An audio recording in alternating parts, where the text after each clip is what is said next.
আমি সম্প্রতি ইংল্যান্ডে ট্রাফিক স্ক্যামের শিকার হয়েছি।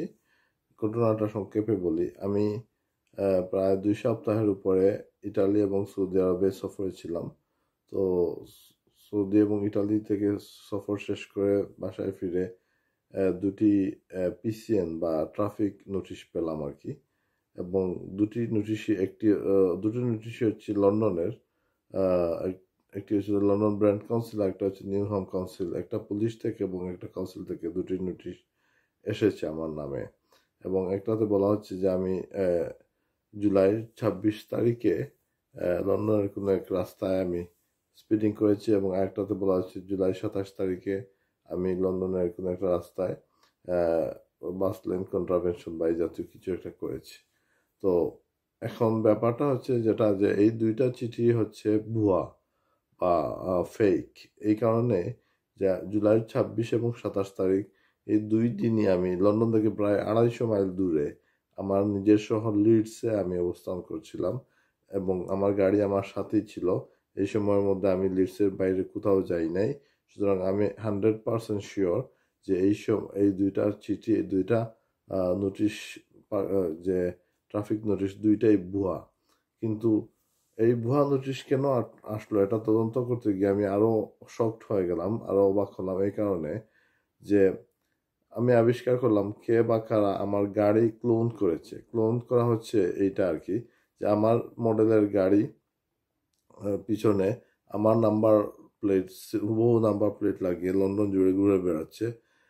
যার কারণে হয়েছে কি, যে তারা যেখানে যে ক্রাইম করতেছে বা যে ট্রাফিক আইন অমান্য করতেছে, সেই দায়ভার আমার উপর আসতেছে। কারণ এই নাম্বার প্লেটের রেকর্ড অনুযায়ী এটা আমার নাম্বার প্লেট, এবং আমার অ্যাড্রেসে সবগুলো নোটিশ আসতেছে। তো যারা এই ক্রাইম করতেছে তারা অত্যন্ত বেআইনি একটি কাজ করতেছে, এবং এ কারণে আমাকে ভুক্তভোগীর শিকার হতে হচ্ছে। তো তাদের এই যে ক্রাইমটা তারা করতেছে, এটা অত্যন্ত সুপরিকল্পিত ক্রাইম। কারণ এই ট্রাফিক নোটিশগুলোতে যে রেফারেন্স নাম্বার দেওয়া আছে, সেই রেফারেন্স নাম্বারের মাধ্যমে অনলাইনে গিয়ে আমি চেক করে দেখলাম যে এভিডেন্স, একেবারে অকাট্য এভিডেন্স তারা দিয়েছে। কারণ একেবারে ফটোগ্রাফিক এভিডেন্স, যে তাদের ওয়েবসাইটে ফটো সহ আছে যে আমার গাড়ির মতো একই গাড়ি এবং আমার গাড়ির সেম নাম্বার প্লেট, এবং দেখা যাচ্ছে ওই গাড়িটা মানে ক্যামেরাতে রেকর্ড হয়েছে যে একটা জায়গায় 40 মাইলের জায়গায় 46 মাইল স্পিডে যাচ্ছে, এবং একটা জায়গায় দেখা যাচ্ছে যে ওই গাড়িটা ট্রাফিক নিয়ম অমান্য করে বাস লেনের মধ্যে দিয়ে যাচ্ছে। তো এটা অত্যন্ত চিন্তার বিষয়। কারণ হচ্ছে যে বা যারা এই ধরনের স্ক্যাম করতেছে তারা নিশ্চয়ই ক্রিমিনাল, তারা নিশ্চয়ই অপরাধী, এবং তারা নিশ্চয়ই বেআইনি কর্মকাণ্ডে জড়িত, এবং তাদের এই বেআইনি কর্মকাণ্ডের সমস্ত দায়ভার আমার উপর আসতেছে, বা এই ধরনের অপরাধের যারা ভিকটিম, এসব ভিকটিমের উপর যায়।